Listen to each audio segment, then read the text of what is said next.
Vamos a continuar con esta tercera sesión. Continuamos con los análisis de redes de Petri, que es una de las herramientas que utilizaremos para hacer control en sistemas de eventos discretos. Bueno, ¿qué es una secuencia de disparos y qué es el marcador alcanzable? Si yo tengo una red de Petri, una red N, ¿sí?, que está por acá, yo le voy a poner un marcado M a esta red. Ahí está. Y si sé de esa red, por ejemplo, de aquí, yo tengo un marcado y yo puedo disparar transiciones y llego a otro marcado, etcétera, voy haciendo la secuencia de M, disparando la transición 1, llego a M1 y así sucesivamente. Y estas son transiciones que se pueden disparar, que pueden ocurrir, es lo mismo, ¿no? Entonces yo puedo hacer la secuencia que es transición 1, transición 2, transición N. Esta secuencia será una secuencia disparable o de disparo que va de M, del marcado donde nace, hasta MN. Y lo escribiré así como está aquí, ¿sí? Como acotación tenemos que la secuencia vacía siempre está disparable porque no mueve no mueve marcados, ¿verdad? La secuencia vacía es no disparar ninguna transición, así es que ahí se queda el sistema. Si llamamos al marcado alcanzable desde que de M se llama M', pues tendremos esta representación para alguna secuencia de disparos sigma, ¿verdad? Una forma de describir esto es con esto, ¿sí? También la podríamos describir de esta forma como se hacía antiguamente, sigma y sigue M'. El conjunto de todos los marcados alcanzables desde M se va a denotar así, o bien así, o bien así. Cualquiera de las tres formas es válida. Si yo tengo una secuencia de disparos infinita que empieza en M, pues esta secuencia nunca va a acabar. Entonces su secuencia es esta, ¿sí? Y su representación es una secuencia que nunca va a acabar. Una secuencia de transiciones sigma está habilitada en un marcado si esto pasa para algún marcado M', ¿sí? Y si es finito y si no, pues es infinito. Esto quiere decir que que sigma está habilitado desde M, ¿sí? Hay alguna relación en la matriz de incidencia de la red y yo tengo una relación con respecto al flujo. Puede ser que yo tenga un lugar S y una transición T, ¿sí? Pueden darse muchas cosas, ST, o puede darse S y T, ¿sí? O puede darse S y T. Puede haber muchas combinaciones, ¿verdad? Aquí se están resumiendo que S y T no pertenezcan al flujo y TS tampoco pertenezca al flujo. O sea, por acá estará conectado y por acá estará conectado, pero habrá algunos, se conectará con otra transición, con otros lugares, pero no hay una línea directa entre ellos, ¿sí? De ningún tipo. La otra es que S y T pertenezcan al flujo, como pero no pertenezca al flujo. O que la primera no pertenezca y esta, o que ambas pertenezcan y se tenga un caso así, ¿verdad? Se pueden dar todas las combinaciones posibles. Entonces la matriz de incidencia que voy a calcular para esta red estará definida de esta forma.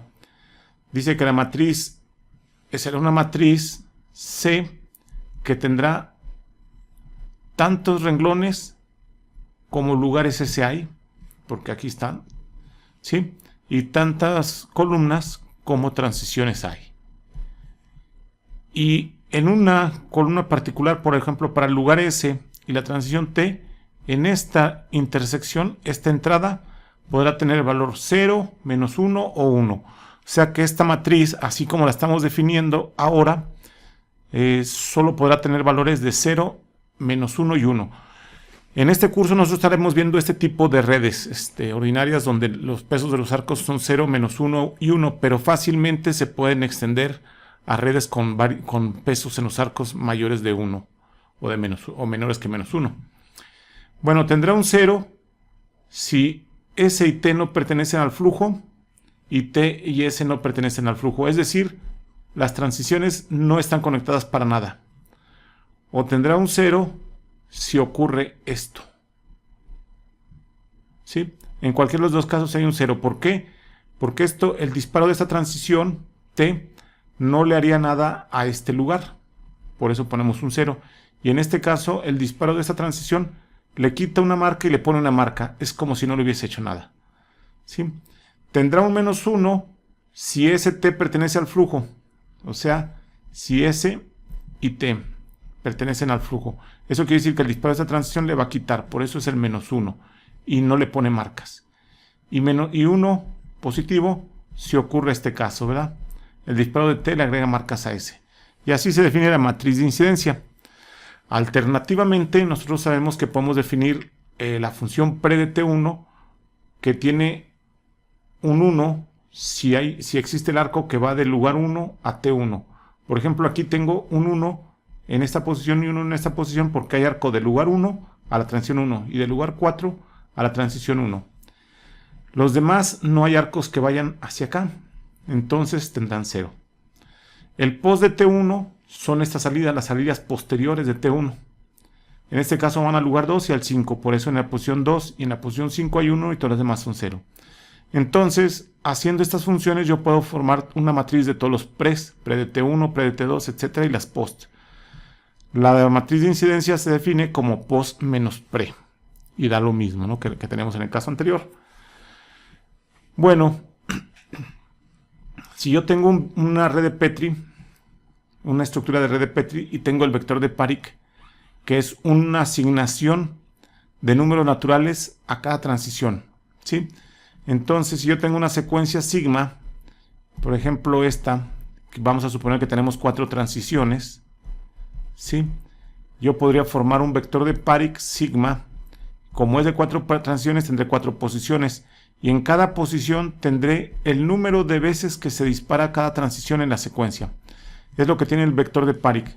Es el número de veces, el número de ocurrencias de T en sigma. Muy común es que no utilicemos el vector con sigma aquí con el vector arriba, sino nada más poner remarcado o negrito la variable sigma. Y será el vector de Parik también. Bueno, la ecuación fundamental de la red de Petri también se le llama la ecuación de estados, aunque no es una ecuación de estados en el sentido estricto, porque nada más va en un sentido que dice que si esto ocurre en la red de Petri, entonces esta ecuación es cierta. Pero al revés no es cierto, al menos no es cierto, no nos lo dice este lema, ¿sí? También es cierto que esto que estamos aquí, como está viviendo en el primer cuadrante, en el primer hortante, en el positivo, no forma un espacio vectorial. Bueno, vamos a ver la demostración por la longitud de sigma. Si no hay ninguna transición disparable, entonces el marcado al disparar sigma llegó exactamente al mismo marcado, ¿verdad? M1 o M, aquí vamos a ponerle M', que puede ser M' o M1, ¿sí? Es esta. Es exactamente igual. Y tenemos que, como no se disparó ninguna transición, el vector de Parik es igual a 0. Y si yo sustituyo aquí un 0, pues se cumple esto que estamos haciendo. Ahora vamos a suponer que sí es cierto que por hipótesis inductiva, que para tau se cumple. Vamos a ver qué pasa cuando le agrego un elemento más que es tau t. Entonces yo tengo que m con tau llego a L y con t llego a M'. ¿Sí? Esto es lo que yo tengo de él. Para este pedacito yo tengo esto, que es la definición de una sola transición, lo cual yo sé que es cierto, porque ya cuando la longitud es 1, pues sé que así se puede calcular, ¿verdad? Ahora el problema es qué pasa en la distancia cuando tengo muchas taus. Bueno, yo sé que por hipótesis inductiva esto es cierto. Ya nomás me falta agregarle esto por álgebra y sí me doy cuenta de que esto es cierto. Entonces, esta es la ecuación fundamental de mi red de Petri y es cierta. Sí, lo que me está diciendo es, si ya es disparable, entonces esto ocurre. ¿Sí? Si ya es disparable, lo de abajo ocurre. Si lo de abajo ocurre, no necesariamente es disparable porque faltaría que las transiciones estén habilitadas. ¿Sí? Por ejemplo, yo pudiese hacer esta red muy simple. Es más, la voy a hacer tan simple como esta. y le pongo una única marca aquí. Yo sé que ninguna transición está habilitada, sin embargo, si yo disparo esa transición, o sea, si yo tengo, la voy a poner aquí, L1, L2, L3, T1 y T2, ¿sí? Vamos a ver que el reverso, el converso no es cierto, ¿sí? La transición T1 le quita al lugar 1 y le da al lugar 2 y al 3. La transición T2 le quita al lugar 2 y al 3 y le da L1. ¿Sí? Y yo tengo el marcado 0, 1, 0. Y quiero ver si existe una secuencia de disparos que me llega a un marcado positivo. Si yo le pusiese puros unos, por ejemplo, que son dos unos, nada más, esto por esto da 0 y de manera que llego al marcado positivo otra vez. ¿Sí? Yo voy de un marcado positivo a un marcado positivo y he disparado transiciones. No hay ninguna negativa. Esto parecería que funciona, pero no es cierto porque la ecuación fundamental no verifica que las transiciones estén habilitadas y en este caso la transición 2 no está habilitada para empezar. Entonces diría que le quito marcas y quedó un -1 aquí y luego cuando disparo el otro lo cancelo y eso no es cierto. Entonces nada más va en un sentido, Bueno, el lema de monotonía. El lema de monotonía lo que dice que si yo tengo un marcado, una red de Petri con un marcado M y ella puede evolucionar a un marcado K, esto es porque hay transiciones habilitadas, por ejemplo esta, ¿sí? Y dice que si yo le agrego más marcas todavía, le agrego L marcas, entonces con más ganas que puede dispararse. Ok, entonces yo digo aquí lo está expresando ya en la condición 1 que si se puede disparar una secuencia desde el marcado M, pues con más ganas si le agrego marcas. Y si es una secuencia infinita, pues también lo mismo, ¿no? Entonces vamos a hacer la demostración de que sí es cierto esto. Tomemos una secuencia sigma y vamos a ir viendo lo de la longitud de ella. Bueno, el caso base, si la secuencia es vacía, o sea, la longitud es 0, entonces sigma está habilitado para cualquier marcado y en especial estará habilitado para este y para este. Entonces habré cumplido.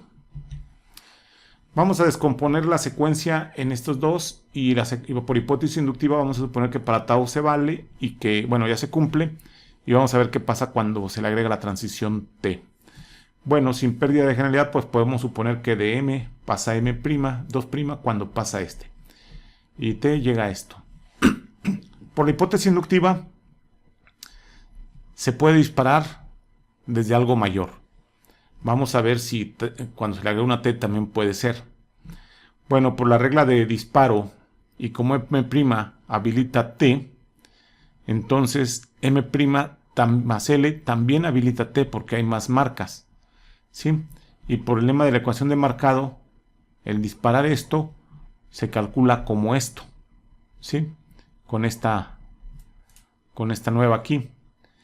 Entonces, haciéndolo otra vez por el lema de la inducción de marcado, yo tenía que cuando no tenía las L marcas de más, esto también es cierto, ¿sí? Y esto que tenemos aquí, ¿sí? Con una sola, pues también es cierto lo que estamos viendo aquí. Entonces se está cumpliendo que llegando desde el principio, desde M más L, yo puedo poner primero tau que sí es cierto y luego le concateno esto que también es cierto. Y ya terminé. Entonces el lema de monotonía se cumple. Si yo tengo una red que tiene una cantidad de marcas y habilita una secuencia, si le pongo más marcas, habilita a la misma secuencia. El converso no es cierto, ¿sí? Por ejemplo, vamos a tomar en cuenta esta red que estoy dibujando aquí, ¿sí? Esta red y vamos a dibujarla completamente. Van hacia abajo los arcos.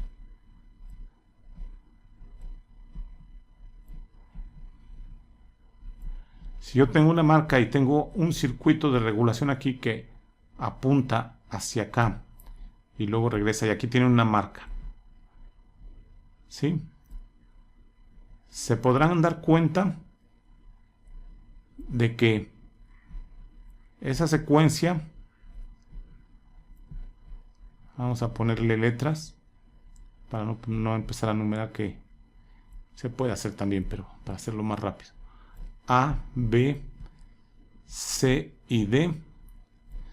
Yo puedo disparar primero la transición A, y como se van las marcas aquí y acá, ¿sí? Podría disparar luego la B, y la marca se queda aquí abajo, de manera que al regresar la marca aquí al lugar 1, ya nomás puedo disparar la transición C y luego la D. Sin embargo, si ustedes le ponen más marcas, por ejemplo, le ponen una marca aquí, ahora resulta que de primera instancia pueden disparar la C. Y si disparan la C, como esta no tiene marcas, se bloquea. O sea, lo que está diciendo el lema es, si tienen una secuencia que se puede disparar, le ponen más marcas, esa secuencia, pues claro que se puede seguir disparando. Pero al agregar más marcas, dejaron más posibilidades, más posibles secuencias de realizar. Y esas secuencias pueden que bloqueen a la red de Petri. Es decir, lo que está diciendo el lema es, si yo tengo un marcado y le agrego más marcas, todo el lenguaje que se podía hacer antes, todas las secuencias se pueden seguir disparando. Pero se van a poder disparar más. Y estas que ocurren de más puede ser que bloqueen a la red. O sea que ya no se puede disparar nada. Entonces lo que dice el tema nomás es, si le ponen las marcas, lo que se podía hacer se sigue haciendo. Es lo único que dice. ¿Sí? Bueno, en el caso infinito, pues nada más se sigue haciendo prefijo a prefijo. Y de los prefijos finitos, así por inducción. Y bueno, llegaremos a la demostración también. Bueno, una red de Petri que tiene un marcado inicial y los marcados alcanzables. Son algunas definiciones que tendremos que dar para continuar. Una red de Petri o sistema de red es el par donde tengo una estructura de red de Petri que es n y un marcado inicial. Lo que hemos estado viendo hasta ahora solamente es la parte del grafo. Sí le hemos puesto marcas, pero no lo llamamos estructura de red de Petri con su marcado inicial. Cuando se juntan estas dos cosas, se llamará red de Petri simplemente o sistema de red. Bueno, una red de Petri la vamos a considerar que en la parte de n, que es la estructura de la red, es conectada y tiene al menos un lugar y una transición. Y M0 pues es lo que conocemos como el marcado inicial, ¿verdad?, de nuestra red. Y bueno, un marcado se llamará alcanzable si existe una secuencia de transiciones, de disparo de transiciones. Yo estoy en el marcado M0. M se va a llamar alcanzable si existe una secuencia de disparo de transiciones.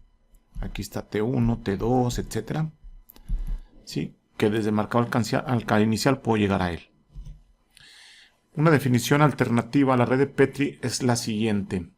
En este caso no hablaremos de flujo, sino estaremos hablando pues de funciones de entrada y salida por separado, y después a través de ellas encontraremos la función f, la función de flujo o la relación de flujo. Entonces una red de Petri también se puede definir como una tripleta n, m, delta, donde n pues es una estructura de red de Petri, tiene lugares, transiciones, el conjunto es finito y es mayor o igual que 0. Lo que sí se pide es que los lugares y las transiciones no intersecten. De esta forma puedo distinguir claramente un lugar de una transición. No hay un elemento que se comporte como lugar y transición a la vez. También el vacío no es una red de Petri. De hecho, esta es una consecuencia de grafos. El vacío no es un grafo, entonces no se permite que no haya ni lugares ni transiciones. Y pre es la función de incidencia previa a las transiciones. Pre lo que me marca es estos arcos,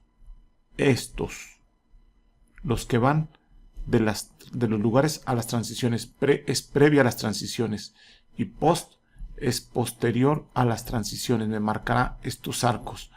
Que exista aquí, como dice, una L1, por ejemplo, T1, entonces yo tendría que pre de L1, T1 es igual a 1. ¿Sí? Si este fuese un lugar 2, ¿sí? Lugar 2, el pre de L2, T1 es igual a 0 porque el arco es de salida, no es de entrada. Pre solamente marca los de entrada, las transiciones, los previos.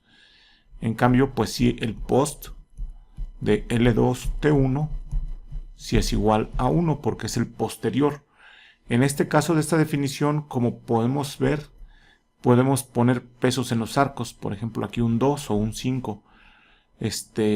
No estamos limitados a que sea unidad o 0. Pero nosotros seguiremos trabajando a lo largo de este curso con redes ordinarias donde el peso de estos arcos o es 0 o es 1, aunque en las definiciones lo estemos manejando de otra forma. La función de marcado simplemente asigna a los lugares un número natural o el 0. Es decir, pues puede tener marcas o 0 marcas. ¿Sí? En general, como ya hemos visto, M es representado como un vector. Y lo único que representa este vector es la cantidad de marcas o tokens que existen dentro de ese lugar. M1 o M2 serían la cantidad de tokens que existen dentro de M1 o del lugar 1 o del lugar 2. Y delta que tengo aquí es una regla de transición que me dice cómo las marcas pasan o evolucionan en la red de Petri. Entonces es una condición simple de habilitación más la de disparo. Es la que conocemos ya hasta ahora y decimos que una transición está habilitada si todos sus lugares de entrada, pues todos los que tenga como entrada, ¿sí?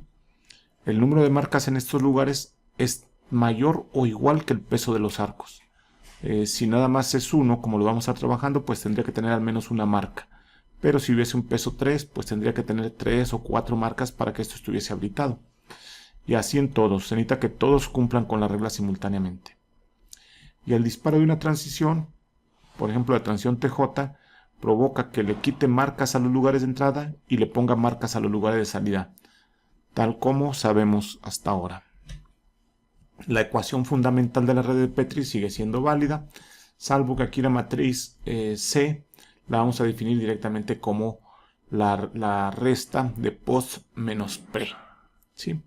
Entonces, como la matriz de incidencia se obtiene como post menos pre, las funciones post se llamarán la de incidencia posterior, post-incidencia, y luego la pre-preincidencia.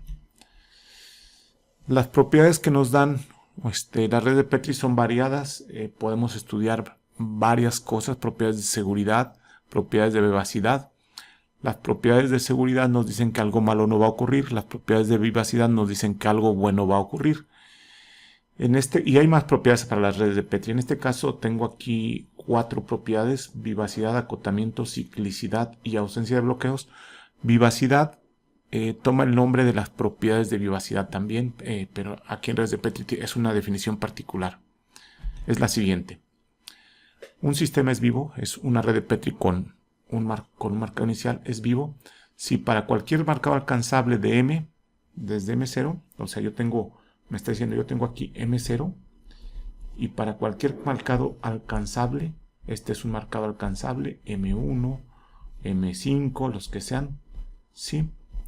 Cualquier marcado alcanzable, no importa que se haga en un paso o en millones de pasos, ¿sí?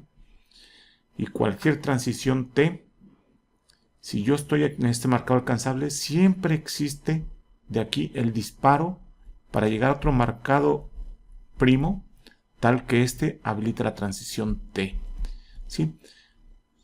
¿Y qué va a pasar? Pues si yo disparo T, este va a ser otro marcado alcanzable. Así es que voy a necesitar, va a existir, de acuerdo a la definición, otro marcado que habilite T, y así sucesivamente. Entonces eso quiere decir que esta definición está diciendo que la transición T se puede disparar infinitamente veces después de M0, ¿sí?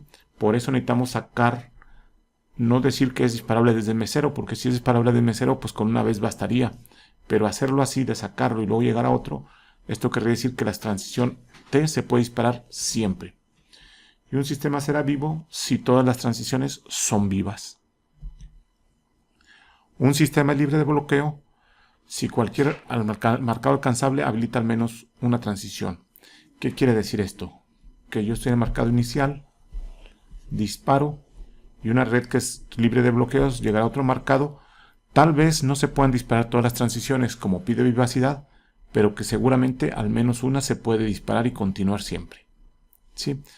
Por supuesto que si un sistema es vivo, entonces es libre de bloqueo. Al revés, ya no será cierto. Bueno, aquí hay una pequeña proposición que dice que los sistemas vivos son vivos por lugares. Es decir, si yo puedo disparar las transiciones siempre, entonces los lugares tendrán marcas siempre. Habrá un marcado que lo marca. Veamos. Supongan que yo tengo un sistema vivo, y si es vivo, entonces cualquier transición se puede disparar. ¿Sí? Vamos a suponer que la transición T es la que vamos a disparar. Pues como es una transición, ¿sí? Y el sistema es conexo, por definición, entonces tendrá lugares de entrada y salida. ¿Sí? Y si esta transición se puede disparar, quiere decir que el lugar de entrada debe tener marcas. ¿Sí? Entonces va a existir un marcado que marque a ese lugar. Y así podemos ir para cada transición, que es como el sistema es vivo, todos los lugares existen un marcado en el cual tengan marcas. Bueno, la vivacidad implica libertad de bloqueos, ausencia de bloqueos. Vamos a suponer que no es cierto. Suponemos que el sistema no es cierto, entonces alcanza un marcado que es muerto. Y si ese marcado es muerto, ya no habilita ninguna transición. Y si no habilita ninguna transición, entonces es no vivo. Bueno, entonces ya sabemos A implica B y estamos diciendo no, B implica no A. Bueno, aquí una pequeña definición también. El marcado en un sistema, la vivacidad depende mucho del marcado inicial. Simplemente si a una red no le pongo marcas, pues siempre estará muerta. Y si a lo mejor le pongo una cantidad de marcas, puede que la haga viva. Entonces hay una definición que marca este hecho. Y se llama estructuralmente viva. Decimos que una red es estructuralmente viva si existe un marcado que la hace viva. ¿Sí? Aquí ya no estamos pidiendo que el marcado inicial sea la que lo haga viva, sino existe un marcado. Yo tendré que buscar ese marcado que la hace viva. ¿Sí? Bueno, hay otra propiedad que la de ya no es vivacidad ni ausencia de bloqueos, sino va a ser acotamiento.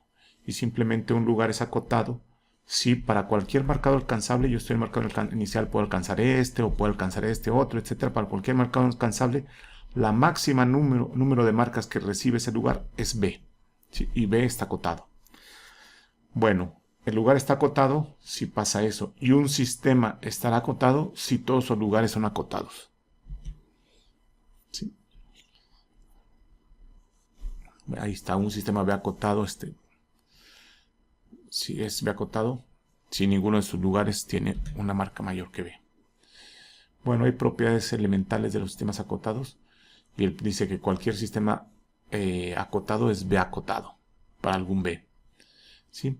Y cualquier sistema acotado tiene un conjunto finito de marcados.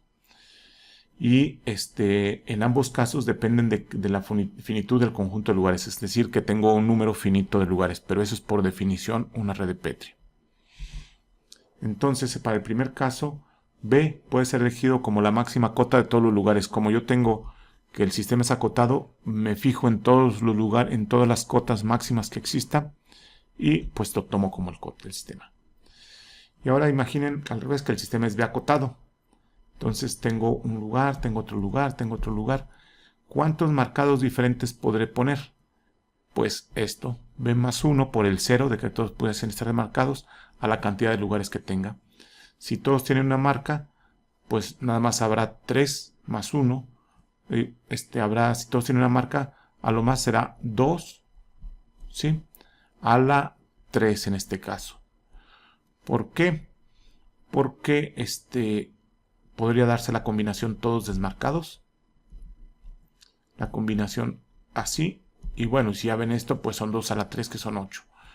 Entonces, si la máxima cota es 1, le sumo 1. Y la cantidad de lugares me da las posibles combinaciones que voy a tener de los diferentes marcados. Y ya tendría un número finito de marcados. Aquí hay otro lema de acotamiento que dice que si yo estoy en M1, en M0, por ejemplo, y me muevo a M1, si resulta que yo pienso que este marcado M1 es mayor que ese M0, no es cierto, son iguales. Sí, vamos a ver que es cierto. Vamos a hacer que de M0 vaya a un M1 y vamos a suponer que se da esta condición de que M1 es mayor que M0. Entonces, lo que yo estoy diciendo es que M1 es igual a... vamos a poner esto. bueno, C por B de K más M0. La ecuación fundamental de marcados, como es conmutativo el M0, pues lo puse de este lado. Entonces, si yo digo que M1 es mayor que M0, lo que estoy diciendo es que M1 más algún L es igual a M0, ¿sí? De esto, ¿verdad? Entonces, por el lema de monotonía, si este marcado es mayor, podré volver a disparar esta secuencia. ¿Y qué pasará? Que ahora llegaré a un M2 que es mayor que M1, pero esto va a ser igual, ¿sí? Aquí tengo un error, y va a ser igual a M0 más 2L. Si M1 es mayor, no iría aquí, iría de este lado, que es lo que es mayor. Aquí me falta un más. Entonces lo que voy viendo es que cada vez que disparo uno, por ejemplo aquí, supongan y como este es mayor, es M0 más L. Entonces yo pondría que esta ecuación es M0 más L es igual al M0 más C por BK, ¿verdad? Así lo que estaría diciendo. Este es M1 y este es M1 también. Entonces voy a poder desde M0 más L, puedo volver a disparar ese vector de disparos. ¿Y a dónde llegaré? Pues a M0 más L, ¿sí? Que es el que tengo aquí, más las marcas que le está aplicando aquí, que es otra vez L. Así lo tendríamos. Entonces yo tendría que ir ya aumentando de M0 a M1 a M2, y cada vez voy poniendo aquí un L, un 2L, etcétera, ¿no? Es lo que está pasando aquí, donde L pues es la diferencia entre marcados. Es decir, que para el y marcado es M0 más I veces esta L, pero yo sé que es acotado. Entonces lo que está pasando es que esta L no puede ser mayor que 1, tiene que ser esta L, que sí es mayor que 1, perdón. Lo que pasa es que esta diferencia no puede ser mayor que 0, porque si no, como esta es mayor que 1, iría agregando y agregando y agregando marcas, y el marcado iría creciendo, creciendo, creciendo, y sería desacotado, lo cual no es cierto, porque estamos partiendo de que el sistema es acotado. Entonces lo que pasa es que esta parte debe ser igual a 0, y si esta parte es igual a 0, pues ya implicaría que M1 es exactamente igual a M0 como se pedía en la demostración, ¿sí? Bueno, una red N es bien formada si existe un marcado M0 de N tal que NM0 es un sistema vivo y acotado. Esta es una definición, y vemos que la definición lo que está diciendo es si existe un marcado que lo hace vivo. Entonces, por la definición, la red bien formada, ya sabemos que está conectada, tiene al menos un lugar y una transición, y además es estructuralmente viva. Bueno, cualquier sistema vivo y acotado tiene un marcado alcanzable M y una secuencia de disparos que va de M a M. Se está reproduciendo el marcado muchas veces, y todas las transiciones ocurren en N, ¿sí? Todas las transiciones son disparables. Esto va a venir de la propiedad de vivacidad, y bueno, lo otro va a venir de la propiedad de acotamiento y vivacidad juntas. Si yo tengo T es el conjunto de transiciones en mi demostración, y N de la red de Petri sea K el número de marcados alcanzables en la red de Petri, esto tiene que existir un número máximo K, y tendrá que ser finito porque la red es acotada. Ya sabemos que cuando la red es acotada se pueden hacer combinaciones de marcados, pero hay un número finito al final de cuentas que dice cuántos marcados a lo más puede haber, y ese número para mí va a ser K en este momento, ¿sí? Como el sistema es vivo, pues hay una secuencia que va de M0 a M1 disparando, como siempre, ¿verdad? Y además, como es vivo, yo sé que se pueden disparar todas las transiciones, ¿sí? Y por eso el alfabeto de sigma 1 contiene a todas las transiciones, se disparan todas las transiciones. Pero yo sé que cuando llego a un marcado alcanzable a partir de M0, de M1 también pasa lo mismo, es decir, que de M1 también es vivo. Y hay una nueva secuencia de disparos que también dispara todas las transiciones porque es viva. Y así me voy. Cuando tengo esta secuencia tengo k más 1 marcados diferentes. Los k más el 0 son k más 1 marcados diferentes. No es cierto, yo sé que la cota máxima es k. Entonces aquí hay un marcado que se repite. ¿Sí? Entonces ya tengo un marcado que se repite. Vamos a decir que es M y MJ. No voy a agarrar el mismo índice, voy a agarrar diferentes. ¿Sí? Es lo que estoy diciendo, estoy agarrando índices diferentes. Aquí no puedo tener de ninguna forma la igualdad. ¿Sí? Y entonces lo que va a pasar es que de MI llego a MI otra vez, aunque le llamé MJ, pero como son iguales MI, entonces le voy a llamar a ellos en general M. Ya tengo que voy de M a M, y como cada una de las secuencias que estaba aquí tenía todas las transiciones, pues todas estas va a tener todas las transiciones. Y entonces ya tenemos que se reproduce y además con todas las transiciones. Se reprodujo el marcado con todas las transiciones.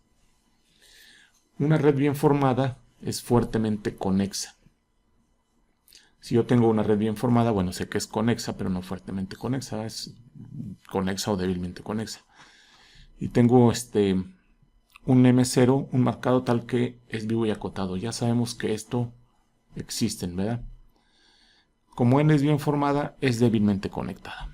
Entonces yo sé que hay un arco de X a Y y lo que voy a demostrar es que hay un arco de Y a X. ¿Sí?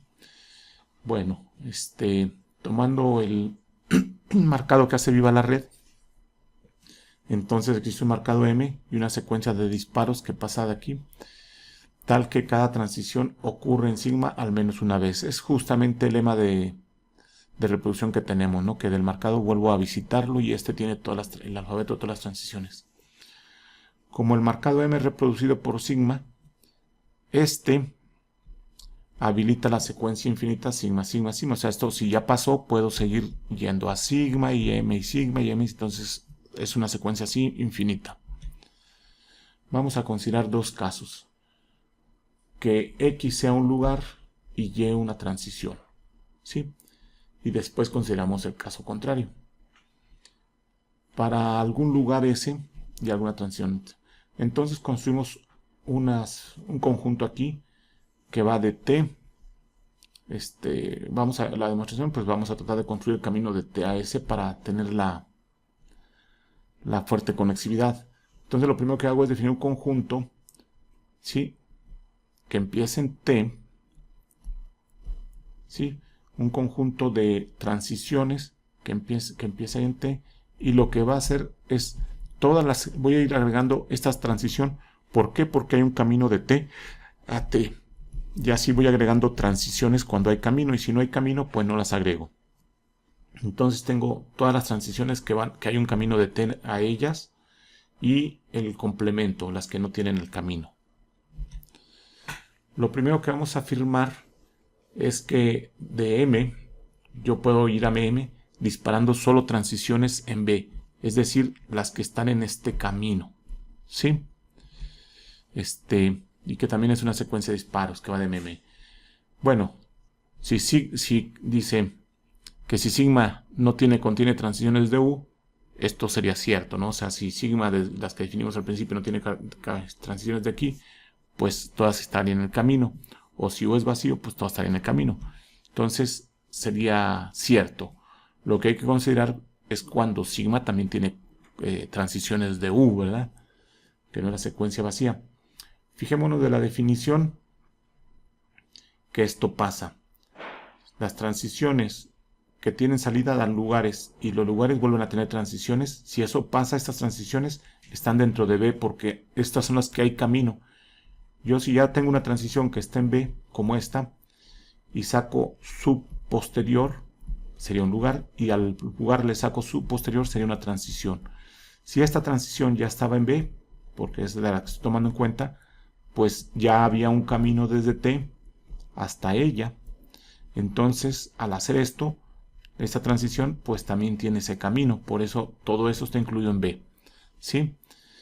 Y por lo tanto, la U y la B que estamos definiendo son conjuntos disjuntos. No puede haber una transición de que no tenga camino y si, o sea, no se cumple. Y se cumple que son disjuntos, es decir, la entrada de U, ¿sí? Y la salida de J, estos son diferentes, ¿sí? Porque si ya tuviese esta salida, que es una entrada de U, pues ¿qué va a pasar? Que esa ya estaría también en B. Entonces tienen que ser disjuntos. Así podemos aplicar el lema de intercambio. ¿Qué dice este lema de intercambio? Dice que si yo tengo una secuencia que puedo disparar,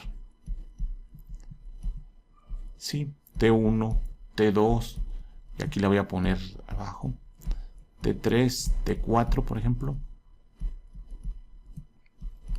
Si yo puedo disparar esta secuencia, T1, T2, T3, T4, pero resulta que las salidas de T1 no se requieren para el disparo de T3, T4, ¿sí?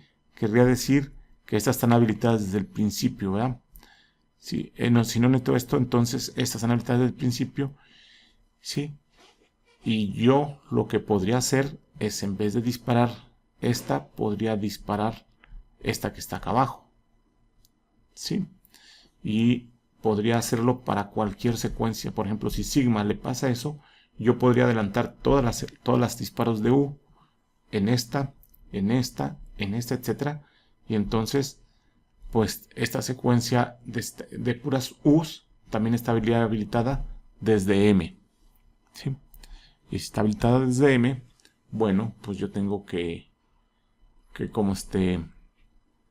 de M puede llegar a M', ¿verdad? Porque está habilitada. No sé cuál es la M' a la que llego por este momento, pero ya sé que sigma U está habilitada.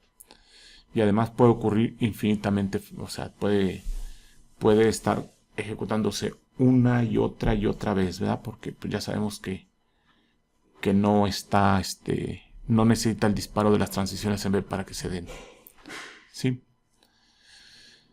El número de toques en cada lugar no se puede decrementar por la ocurrencia de sigma U, ¿sí?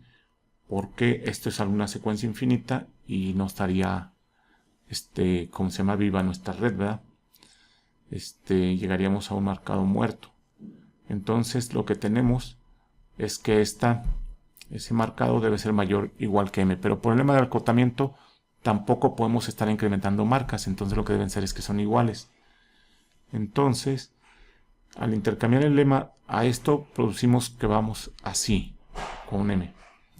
Por lo tanto, ¿sí? Esto es cierto. Y se cumple nuestra primera afirmación, ¿sí? Que podíamos disparar solo transiciones de B, ¿sí? Ya nada más voy a disparar transiciones de B y voy a estar reproduciendo ese marcado, ¿sí? Cuando yo nomás disparo transiciones de B, entonces yo sé que son las que están conectadas desde T hasta adelante, ¿sí? Pero por el problema de reproducción, yo sé que esta transición, si disparé aquí T, estaba habilitada, ¿sí? Y entonces lo que estoy diciendo es que llegué a una B que está en la entrada de este lugar, de S. Lo disparé, sí, porque estoy disparando todas estas secuencias de B. Entonces quiere decir que está conectado y ya encontré el camino que estábamos esperando, ¿no?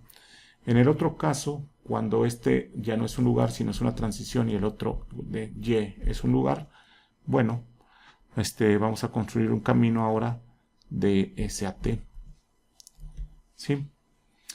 Ya no lo voy a hacer, es hacer el camino y hacer un argumento similar y vamos a llegar a lo mismo. Entonces, si es cierto, mi teorema, ¿verdad? Que una red bien formada es fuertemente conexa. Bueno, ahora vamos a cambiar un poco la tónica. Ya no vamos a estar hablando de la red como grafo. Bueno, vamos a seguir hablando de eso, pero vamos a encontrar algunas estructuras que tienen esta red, ¿sí? Y a partir de esas estructuras luego llegaremos a análisis más breves, más sucintos y poderosos que andar haciendo enumeraciones como hemos estado ahorita sacando de que había un lugar, está conectado, etcétera. Podemos hacer cosas más fuertes. Bueno, primero empecemos con lo que es un P invariante. Un P invariante también se llama S invariante de una red. No es más que un anulador izquierdo de la matriz de incidencia, ¿sí? Es un anulador, no hay otra. Como C va a tener números enteros, con seguridad va a ser racional, ¿sí? positivos o negativos. Una propiedad fundamental que tienen estos P invariantes es la siguiente. Si yo tengo un P invariante que llamo I, bueno, si yo voy que de M0 con alguna secuencia de disparo llego a M1, entonces la cantidad de marcas que hay en M0 ponderadas por SI es igual a la cantidad de marcas ponderadas por SI en cualquier otro marcado que alcancemos. Aquí está fácil, como esto pasa, entonces existe una secuencia que va para allá, y si existe una secuencia se cumple la ecuación fundamental de la red de Petri. Y si se cumple la ecuación fundamental de la red de Petri, simplemente la premultiplico por I, esto se va a ir a 0, y entonces me queda que M de I esto, que está aquí, es igual a IMT. Ya está. Entonces sí es cierto que en los P semiflujos las marcas se mantienen ponderadamente. Una definición alternativa a los P invariantes es la que tenemos aquí, es una asignación a los racionales, y se cumple que para cada transición que tengo, ¿sí?, las entradas de esta son iguales a las salidas de esta. ¿Sí? Si yo logro hacer estas cosas, pues como estoy aquí tomando los previos y los posteriores, estoy diciendo que los previos y los posteriores va a ser la misma cosa de que tengo un anulador izquierdo de esta matriz. Un P invariante, si es positivo, o sea, nomás tiene ceros o mayores que 0, ¿sí?, se le llamará semipositivo.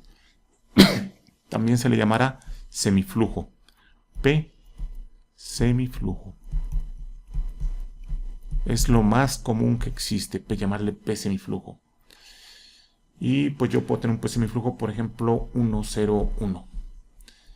Si nomás tengo 3 lugares, pudiese tener este P semiflujo.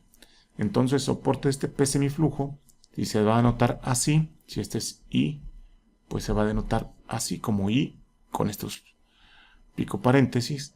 ¿Sí? El soporte será simplemente el conjunto, aquí es un conjunto del lugar 1 y el lugar 3. Son los elementos que son diferentes de 0 en ese vector. ¿Sí? Y si un P semiflujo, todo es todo positivo, si un P flujo es todo positivo, ¿sí?, entonces tendrá un nombre especial y diremos que la red será conservativa porque todos los lugares pertenecen a algún P invariante. ¿Sí? Condición necesaria para la vivacidad.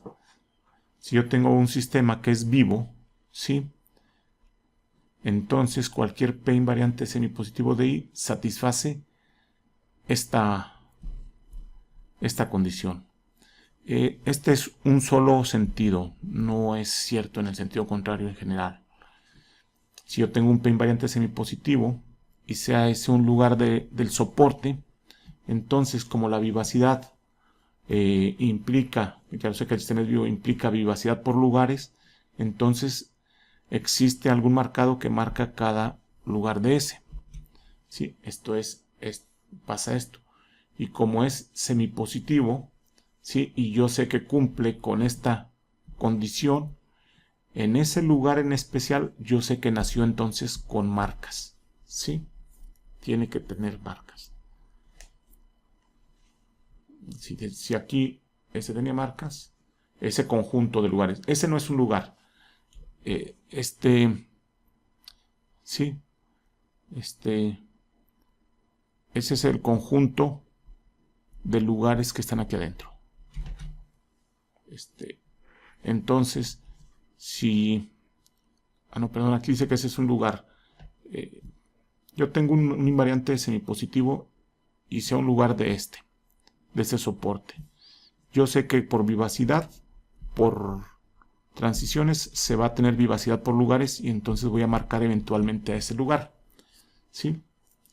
Entonces, lo que yo quiero mostrar es que al inicio había marcas en I por M0, en ese P semiflujo, ¿verdad? Entonces yo tengo ese P semiflujo que marcó un lugar. Y por lo tanto, si marcó un lugar y este es positivo y este es positivo, esto es mayor que 0. I por M es mayor que 0. ¿Sí? Pero yo tengo de otra proposición anterior que I por M es igual a I por M0. ¿Sí? Entonces, este es mayor que 0 también. Y entonces, en el conjunto de lugares que tiene ese soporte, inicialmente ya hay una marca. ¿Sí? Y ya tengo el resultado. Nació con marcas S. Y si lo corro para todos los P semiflujos, todos debieron haber nacido con marcas. Una condición suficiente para el acotamiento. Si tiene un invariante todo positivo, entonces I es acotado. Vamos a hacer algo alternativo. No sé cómo está la demostración, pero yo sé que I por M0 es mayor que 0, ¿verdad? ¿Tiene un invariante positivo? No sé, esto no lo sé todavía. Yo sé que I por M0 es igual, aquí es I transpuesta, yo sé que es igual a un alfa 1 hasta alfa n por el vector M0 de L1 hasta M0 de Ln. ¿Sí? Yo sé que esto es cierto porque este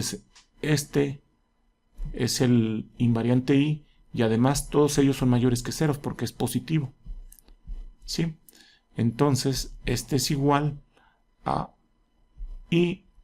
alfa 1 por M0 de L1 más puntos suspensivos alfa n por M0 de Ln. Ahí está. ¿Sí? Entonces, vamos a agarrar un marcado a cualquiera alcanzable. Vamos a decir que este marcado es alcanzable. Y si es alcanzable, yo sé que esto va a ocurrir. Por un teorema anterior, por un lema anterior. Y estos son iguales. Y como es positivo, esto es para cualquier marcado. Entonces, esto debería de ser igual, además, a alfa 1 por M de L1 más puntos suspensivos más alfa n de M de Ln. Y esto, como el marcado inicial es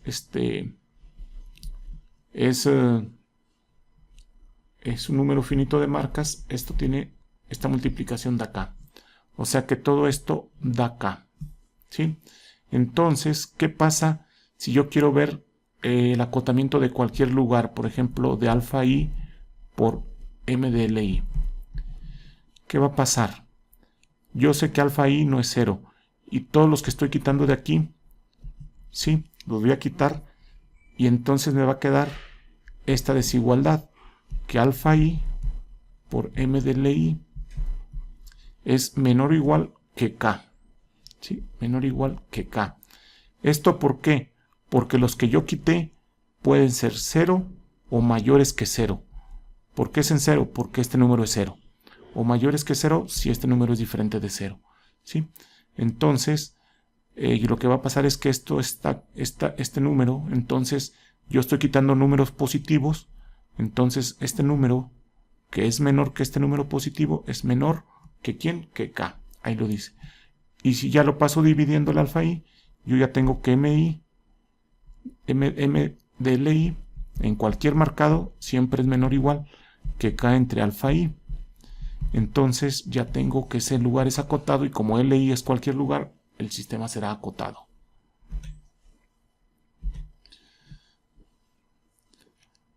Yo voy a decir que dos marcados de M y L de una red se dice que cumplen con todos los invariantes y se cumple esto. Obviamente, si L es alcanzable de M, eso cumple porque lo acabamos de mostrar hace un rato. Pero en general, yo no estoy aquí pidiendo que sean alcanzables entre sí y lo único que voy a decir es que cumplen con los invariantes.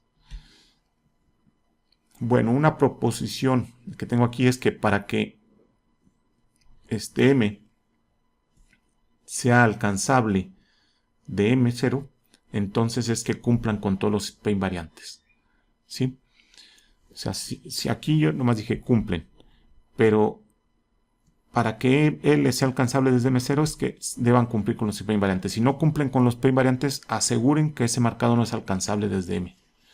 Entonces ya tengo un P invariante arbitrario de N por la propiedad fundamental, que es esta, y como M y M0 y M cumplen en I, ¿sí? Cumplen con todos los P invariantes, cumplen en todos los P invariantes, cumplen en I, es decir, ¿sí? Que tienen las mismas marcas ahí. Y como es arbitrario, entonces M y S cumplen en todos los P invariantes, ¿sí? Entonces, si es alcanzable, yo sé que esto pasa de la propiedad fundamental en un P invariante, ¿sí? Pero este P invariante es arbitrario, puedes escoger el 1, el 2, el 3, entonces va a cumplir con todos los P invariantes.